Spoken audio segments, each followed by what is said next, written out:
नमस्कार दोस्तों और मेरे प्यारे प्यारे विद्यार्थियों।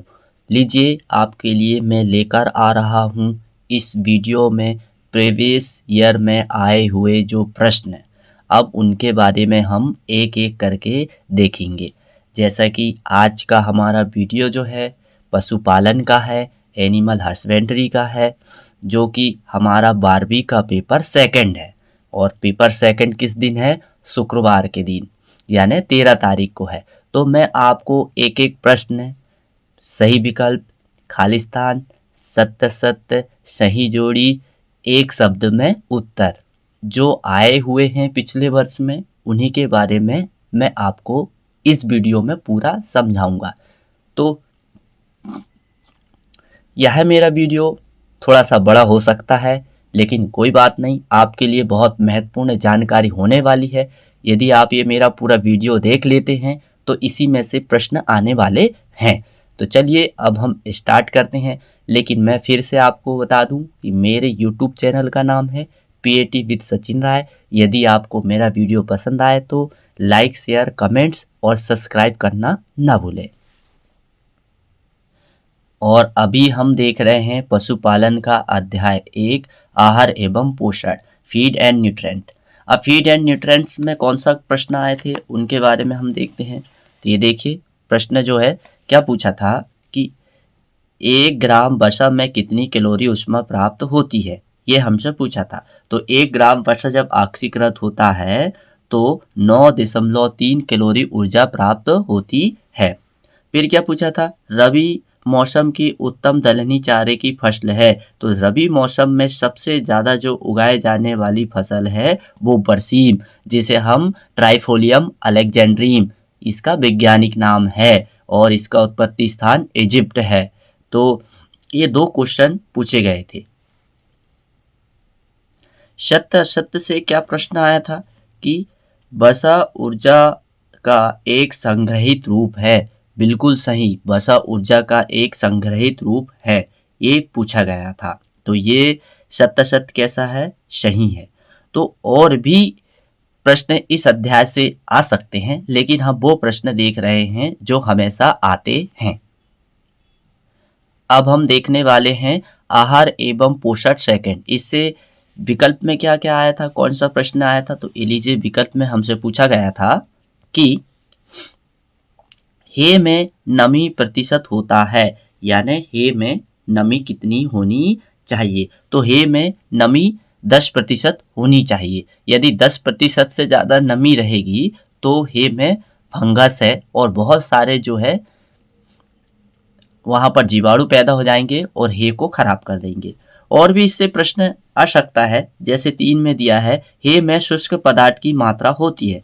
तो हे में शुष्क पदार्थ की जो मात्रा होती है वो 90% होती है। कहने का मतलब हे में सूखा पदार्थ कितना होता है? 90% होता है। अब क्या पूछा था? अध्याय 2 से हे बनाने के लिए फसल को काटना चाहिए, यानी फसल कब काटनी चाहिए? तो हे बनाने के लिए फसल को जब फसल में फूल आ जाए उस समय ही कटाई करनी चाहिए, तो उच्च क्वालिटी की हे बनती है।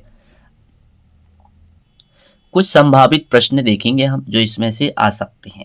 तो वो क्या है कि यहाँ पर खालिस्तान एवं खालिस्तान साइलेज हेतु सर्वोत्तम फसल है। तो साइलेज के लिए मक्का और ज्वार जो है सर्वोत्तम फसल है। और फिर 5वें नंबर में दिया है एक अच्छी साइलेज का पीएच मान खालिस्तान होता है। एक अच्छी साइलेज का पीएच मान जो है 4.2 से 4.5 होता है। फिर 6वां देखते हैं, ये खालिस्तान ऋतु में नहीं बनाई जाती है। ये जो है कभी भी वर्षा ऋतु में नहीं बनाई जा सकती है। ये प्रश्न आ सकते हैं। सत्य सत्य में संभावित प्रश्न क्या है जो आ सकते हैं? तो देखिए पहला तो है घास की सूखी अवस्था हे कहलाती है। बिल्कुल सही है ये। फिर तीसरा प्रश्न आ सकता है साइलेज में हे की अपेक्षा विटामिन डी ज्यादा होता है। बिल्कुल गलत है प्रश्न। साइलेज में हे की अपेक्षा विटामिन डी ज्यादा होता है, ये प्रश्न गलत है, क्योंकि साइलेज को एक बक्से में पैक करके बनाया जाता है, इसलिए उसमें विटामिन डी की कमी होती है। फिर अगला प्रश्न क्या है? 5वें नंबर का, बरसीम हे बनाने के लिए सर्वोत्तम फसल मानी जाती है। बिल्कुल गलत। हे बनाने के लिए सर्वोत्तम फसल तो मक्का और ज्वार की मानी जाती है।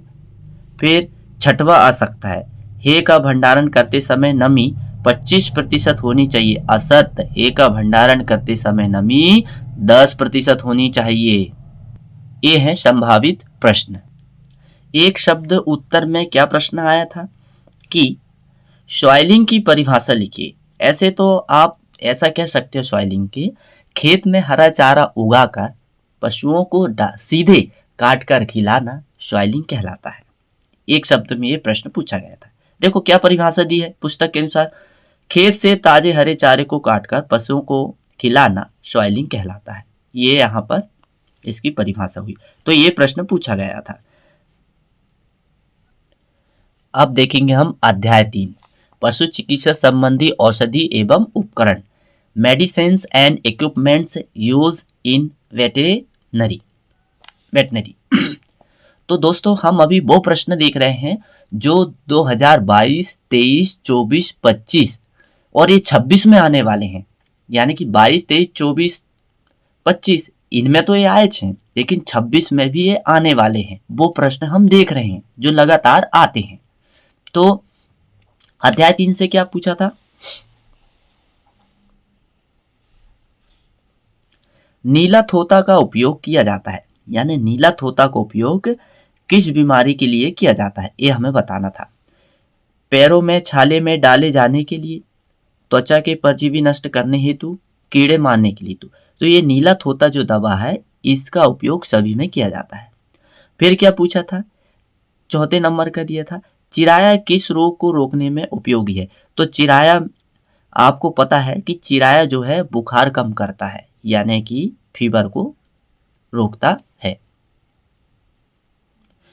अब देखेंगे हम अध्याय 4, पशुओं के सामान्य रोग first, common disease of animal. तो इसमें 2 मुख्य रोग आते हैं, वो आता है खुरपका मुंहपका जिसे एफएमडी के नाम से जाना जाता है, और दूसरा आता है पशु फ्लैग जिसे रिंडरपेस्ट के नाम से जाना जाता है।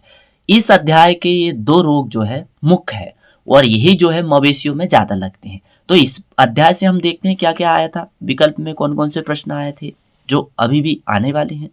तो क्या पूछा है कि पशुओं में खुरपका मुंहपका बीमारी का कारण है, यानी खुरपका मुंहपका यानी mouth foot and mouth disease. तो उसका कारण क्या है, विषाणु। और विषाणु कौन सा, ओएसी या सेट 1 या सेट 2 या एशिया 1 या एशिया 2, ये सब विषाणु के नाम है, इनके कारण ये फैलता है। और आपको यदि रोगों के बारे में पूछे तो इन रोगों के रोग कारक यही हैं, ओएसी, सेट 1, सेट 2, ये सब मैंने आपको वायरस के नाम बताया हूं।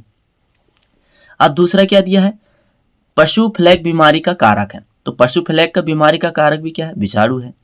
अब इसके बाद में रिक्त स्थान में क्या पूछा गया था, रिक्त स्थान में पूछा गया था कि खुरपका मुंहपका रोग के प्रकट होने की अवधि है। यानी एक बार खुरपका मुंहपका रोग के वायरस किसी पशुओं के शरीर में चले जाते हैं तो वो अपना असर जो है 2 से 5 दिन के अंदर दिखाते हैं। अब संभावित प्रश्न इसमें कौन सा हो सकता है रिक्त स्थान में, हम देख लेते हैं। एपोथाइजेशन खाली स्थान रोकने के लिए किया जाता है, एपोथाइजेशन खुरपका मुंहपका रोकने के लिए किया जाता है। स्वस्थ गाय या भैंस का तापक्रम ये भी पूछता है, 100 से 102 फ़ारेनहाइट होता है। फिर इसके बाद में हमसे चौथा प्रश्न क्या दिया है, पशु फ्लैग की इंक्यूबेशन अवधि। यानी पशु फ्लैग यानी रिंडरपेस्ट के रोग यदि विषाणु यदि पशु के शरीर में पहुंच जाते हैं तो वह अपना असर कितने दिन में दिखाते हैं, 3 से 8 दिन में दिखाते हैं। 77 से कौन सा प्रश्न आया था, 77 से जो है यहाँ पर दिया है, खुरपका मुंहपका एक संक्रामक रोग है। बिल्कुल सही है, ये पूछा गया था। अब इसके बाद में हम देख लेते हैं कि और कौन सा संभावित प्रश्न इसमें से आ सकता है। खुरपका मुंहपका रोग प्राय गाय भैंस बकरी एवं सूअर में होता है। जी हाँ, ये भी सत्य है। फिर इसके बाद कौन सा आ सकता है, वायरस जनित रोग में एंथ्रेक्स प्रमुख है। ये 5वां भी आ सकता है जो गलत है, एंथ्रेक्स जीवाणु जनित रोग है। अब इसके बाद में हम देखेंगे इस अध्याय में एक शब्द से कौन सा प्रश्न आया था। तो देखिए एक अध्याय से ये सॉरी, यानी रोगों के, पशुओं के रोग से एक शब्द में उत्तर में से कौन कौन से प्रश्न आए थे? देखो 24 में कौन सा आया था? 24 में जो प्रश्न आया था वो क्या पूछा था? पैर डुबकी की उपयोगी रसायन का नाम लिखिए। यानी जो पशुशाला के सामने एक छोटा सा टांका बनाया जाता है जिसे पैर डुबकी के नाम से जाना जाता है, ताकि पशु उसमें से पैर डूब के जाए और वापस आए, और यह खुरपका मुंहपका बीमारी के लिए बनाया जाता है। तो उस टांका में क्या डाला जाता है? तूतिया डाला जाता है, और तूतिया का दूसरा नाम क्या है? नीला थोथा या कॉपर सल्फेट। अब इसके बाद में क्या दिया है? जो 8 नंबर का जो प्रश्न था, 8वें नंबर का, तो ये भी पूछा था कि पशु प्लेग रोग के रोगजनक का नाम लिखिए। तो पशु प्लेग को जो फैलाने वाला रोगजनक है उसका नाम क्या है? मोरबली वायरस, जिसे पशु प्लेग को रिंडर पेस्ट के नाम से भी जाना जाता है। तो ये प्रश्न इसमें आए हुए थे। अध्याय 4। सबसे ज्यादा विकल्पों में महत्वपूर्ण अध्याय है वो क्या है? पशुओं के समान रोग सेकंड, अध्याय 5। और इसमें जो भी रोग आते हैं वो सब जीवाणु जनित है। Common disease of animal second. इसमें देखो सबसे ज्यादा प्रश्न आए हुए हैं प्रीवियस ईयर में। तो देखिए कौन कौन सा आया था। पहला 23 में लंगड़ी रोग की मृत्यु दर बताइए। तो लंगड़ी रोग की मृत्यु दर कितनी, ये पूछा गया था। तो लंगड़ी रोग की मृत्यु दर 90% है। अब इस अध्याय से सबसे ज्यादा प्रश्न आए हैं तो हम इसको पूरा ही हल करेंगे। गलघोंटू रोग की मृत्यु दर है, यानी गलघोंटू रोग से कितनी मृत्यु दर होती है? तो गलघोंटू रोग से 90% मृत्यु दर होती है। कितने प्रतिशत होती है? 90% मृत्यु दर होती है। सॉरी, ये लंगड़ी रोग की मृत्यु दर के बारे में मैंने आपको अभी हल कराया, तो इसमें जो है 95% है। अब इसके बाद में क्या दिया है? जीभ सूखकर मुंह से बाहर आना निम्न में से किस रोग का लक्षण है? तो ये जो है पशु प्लेग रोग का लक्षण है। विद्यार्थियों, ये जो प्रश्न जो 4 दिया है ये गलत है। जीभ सूखकर मुंह से बाहर आना निम्न में से किस रोग का लक्षण है? ये प्रश्न गलत है। ये इसमें पशु प्लेग जो है एक विषाणु जनित बीमारी है, तो यहाँ हम जीवाणु जनित बीमारी के बारे में बात कर रहे हैं। तो ऐसा होता है गलघोंटू में, यानी ये वाला प्रश्न हमारा क्या है? सही है, यानी विकल्प ये सही है। अब देखते हैं इधर क्या दिया है हमारे सामने।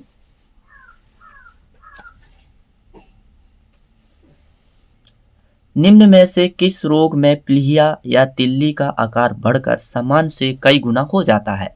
यानी कौन सी बीमारी में ऐसा होता है? तो ये जो है